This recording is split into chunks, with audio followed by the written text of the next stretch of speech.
ಎಲ್ಲರಿಗೂ ನಮಸ್ಕಾರಗಳು. ರಾಜ್ಯ ಸರ್ಕಾರಿ ನೌಕರರು ಅಂತಿಮವಾಗಿ ಪ್ರತಿಭಟನೆಗೆ ಇಳಿದಿದ್ದಾರೆ.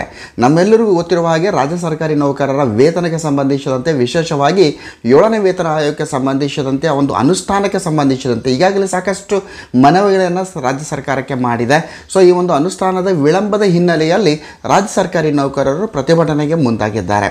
ಸೊ ಹಿನ್ನೆಲೆಯನ್ನು ಗಮನಿಸ್ತಾ ಹೋದಾಗ 7ನೇ ವೇತನ ಆಯೋಗದ ವರದಿಯನ್ನು ತರಿಸ್ಕೊಂಡು ಅನುಷ್ಠಾನ ಮಾಡುವಂಥದ್ದು ಬಾಕಿ ಇದೆ. ಜೊತೆಯಲ್ಲಿ ಹೊಸ ಪಿಂಚಣಿ ಯೋಜನೆ ಏನಿದೆ ಅದನ್ನು ಅಂದರೆ NPS to OPS ಹಳೆ ಪಿಂಚಣಿ ಯೋಜನೆಗೆ ಶಿಫ್ಟ್ ಮಾಡುವಂಥ ಬೇಡಿಕೆ ಕೂಡ ರಾಜ್ಯ ಸರ್ಕಾರಿ ನೌಕರರಲ್ಲಿ ಇದೆ. ಸೊ ಈ ಎರಡೂ ಬೇಡಿಕೆಗಳನ್ನು ಇಟ್ಕೊಂಡು ಇಲ್ಲಿ ಎಲ್ಲ ವಿವಿಧ ನೌಕರರ ಸಂಘಗಳು ಅಂದರೆ ವಿವಿಧ ಇಲಾಖೆಗಳ ಸಂಘದ ಅಧ್ಯಕ್ಷರು, ಕಾರ್ಯಕಾರಿ ಸಮಿತಿ ಹಾಗೂ ಎಲ್ಲರೂ ಒಂದು ಬೃಹತ್ ಪ್ರತಿಭಟನೆಯಲ್ಲಿ ಪಾಲ್ಗೊಳ್ಳುವಂತಹ ಒಂದು ಕ್ರಿಯಾ ಯೋಜನೆಯನ್ನು ಇಲ್ಲಿ ತಯಾರಿಸಿದ್ದಾರೆ. ಸೊ ಈ ಹಿನ್ನೆಲೆಯಲ್ಲಿ ಸಾಕಷ್ಟು ಒಂದು ಪ್ರಯತ್ನಗಳು ಕೂಡ ಆಗಿತ್ತು. 7ನೇ ವೇತನ ಆಯೋಗದ ವರದಿ ಅಧ್ಯಕ್ಷರನ್ನು ಭೇಟಿಯಾಗುವಂಥದ್ದು, ಮಾನ್ಯ ಮುಖ್ಯಮಂತ್ರಿಗಳನ್ನು ಭೇಟಿಯಾಗುವಂಥದ್ದು, ಜೊತೆಯಲ್ಲಿ ಸಾಕಷ್ಟು ಮನವೊಲಿಸುವ ಕಾರ್ಯ ಆಗಿತ್ತು. ಆದರೂ ಕೂಡ ಈಗ ಚುನಾವಣೆಯ ಒಂದು ಘೋಷಣೆ ಭಾಳಷ್ಟು ಸನ್ನಿಹಿತವಾಗಲಿದೆ. ಸೊ ಈ ಒಂದು ಹಿನ್ನೆಲೆಯಲ್ಲಿ ವರದಿಯ ಅನುಷ್ಠಾನ ಬಹುತೇಕ ವಿಳಂಬವಾಗುವಂಥ ಸಾಧ್ಯತೆ ಹಿನ್ನೆಲೆಯಲ್ಲಿ ಅಂತಿಮವಾಗಿ ಸರ್ಕಾರಿ ನೌಕರರು ಪ್ರತಿಭಟನೆಗೆ ಇಳಿದಿದ್ದಾರೆ.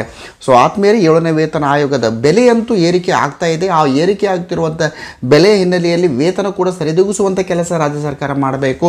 ಸೊ ಈ ಬೇಡಿಕೆಗಳನ್ನು ಇಟ್ಕೊಂಡು ಹೋರಾಟ ಮಾಡ್ತಿರುವಂತಹ ಒಂದು ನೌಕರರ ಸಂಘ. ಸೊ ಅಂತಿಮವಾಗಿ ರಾಜ್ಯ ಸರ್ಕಾರದ ಹೇಳಿಕೆ ಏನಾಗ್ತದೆ, ಸೊ ಯಾವ ರೀತಿಯ ಪ್ರತ್ಯುತ್ತರ ರಾಜ್ಯ ಸರ್ಕಾರದಿಂದ ಬರ್ತದೆ ಎಂಬುದನ್ನು ಕಾದು ನೋಡೋಣ. ಒಟ್ಟಾರೆಯಾಗಿ ರಾಜ್ಯ ಸರ್ಕಾರಿ ನೌಕರರ ವಲಯದಲ್ಲಿ ಒಂದಿಷ್ಟು ಸಂತೋಷದ ಅಲೆಯನ್ನು ಮೂಡುವಂಥ ನಿರ್ಧಾರ ಸರ್ಕಾರ ಕೈಗೊಳ್ಳಲಿ ಅಂತ ಹೇಳ್ತಾ, ಜೈ ಹಿಂದ್, ವಂದೇ ಮಾತರಂ.